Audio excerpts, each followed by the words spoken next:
Okay guys, this is going to be for the Art 1 class. We did start our first assignment already on the live Zoom, which I do recommend that you guys are reporting to class online for attendance purposes. If you do not, you are going to be required to do the written assignment as well to be able to get the credit for the class. So please make sure that you just report online and you only have to worry about these. Now, even though there's going to be better quality on this video because of the fact being that I am recording this with my phone and not dealing with the document camera, otherwise known as the ladybug to most of you students,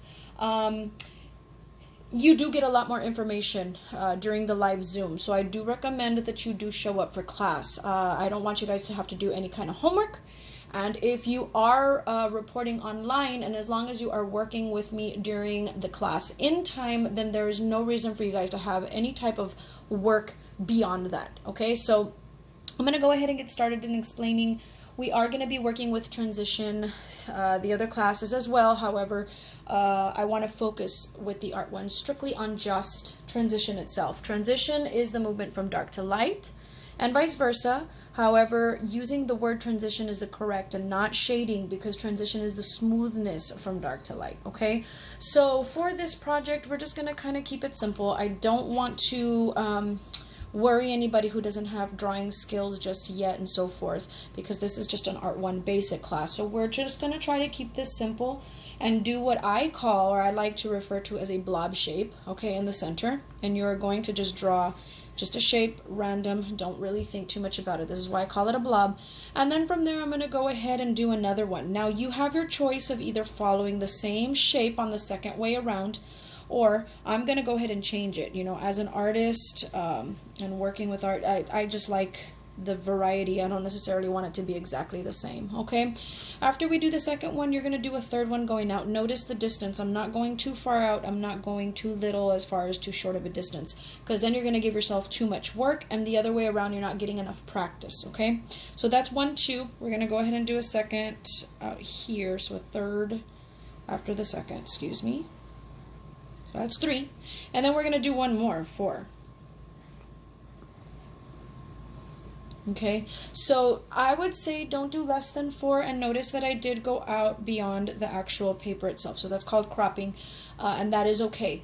Don't do more than 4, or excuse me, less than 4. Don't do more than 5. I would not do more than 5, because that's going to be too much work. Okay, now at this point, what I'm going to do, and of course if I'm going quickly, is just so that way my YouTube videos that I upload are not too long.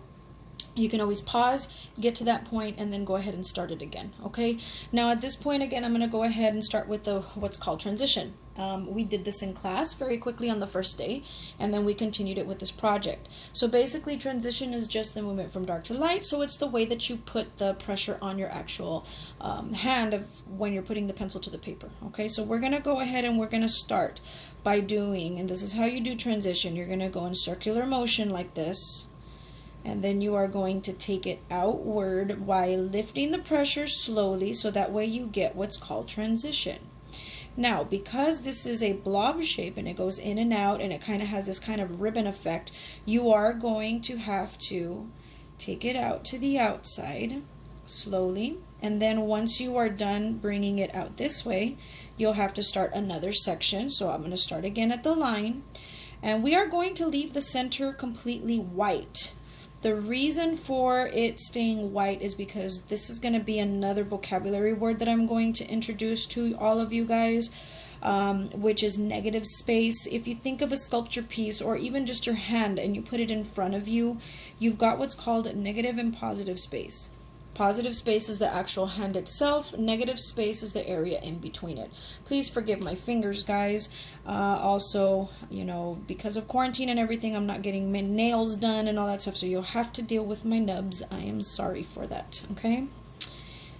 There's only one girl that I trust to be able to do that, and she is not available, so sorry. Okay, so as far as the rest of the project is concerned, we're gonna go ahead and just work our way around. And notice that I did kind of change my direction. Okay, so I went in this way because of the line. So I want to just make sure that it is dark up against this area, and then as I move my way out, pick up the pressure so I get transition. Now, because we're going section by section, if there is ever a part, and I'm working on this quickly, you should actually go a little slower so it comes out smoother.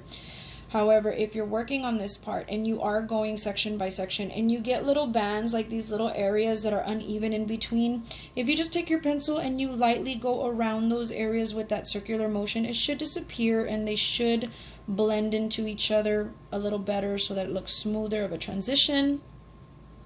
So it's just going to take time to go all the way around. And then once you're finished with this section, then you would start on the next section. And this is why I told you guys don't divide it so many times, because if you're dividing it more times, you're giving yourself more work. So at this point, I'm just going to repeat this little area. I'm not going to do the whole thing because I do have a little bit of an example already for you guys of where you should be at for the next project by the time we meet for the next class, okay? So just pretending that all of this is finished, and then you would just work your way out to all of them. If I had to show you a finished example, you know, and I'm going to zoom in on this because this is a small example. We're working on the whole entire paper. So if I had to show you what a finished project would look like, something somewhat like this, but I do not expect you guys to get to this point by the next class period, which I will show you right now.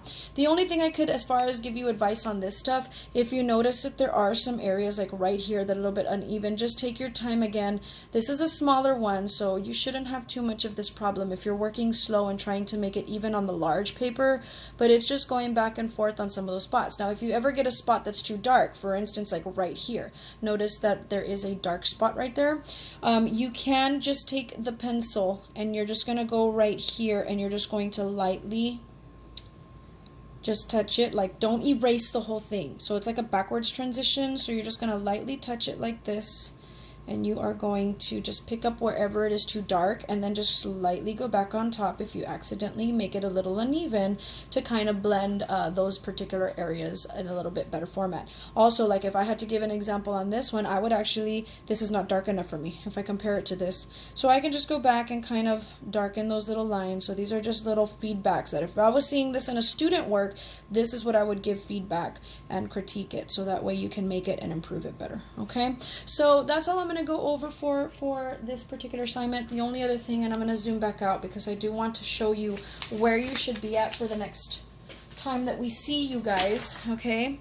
So if you notice, and I'll zoom out a little bit more if it's possible, if you do notice that as far as the project is concerned, it's just on a single copy paper like this, and you do notice that I only did one section and a little bit, maybe less than half of the second section. This is where if you can get up to this point, then you are fine. You should not work on it anymore until the next class, which will be this coming week. Okay, I do have art ones on both days of Monday and Tuesday, so I can't reference an exact day that I will see you, but you know, as long as you're close to there, you're good, guys. Okay, so we'll see you in class.